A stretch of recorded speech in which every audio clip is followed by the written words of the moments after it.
இவர் தாங்க பரோட்டா கடை மாரியப்பன்.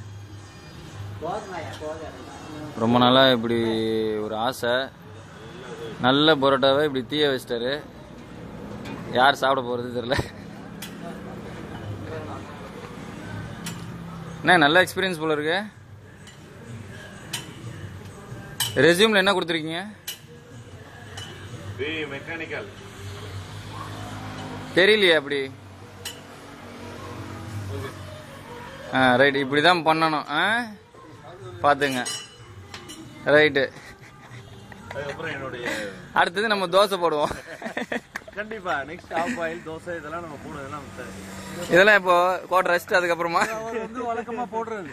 ஆமா, இன்னைக்கு இங்க போடுறோம் நம்ம. எப்பவுமே வீட்டுல போட்டுருப்பாரு, இன்னைக்கு வந்து வெளியூர்ல வந்து போட்டு. ஆமா, இவர் வீட்லயும் போட மாட்டாரு, வெளியும் போட மாட்டாரு. வெறும் வாங்கி டோட்டலா இவர் எதுக்கும் டைம் வேஸ்ட் பண்ண மாட்டாரு.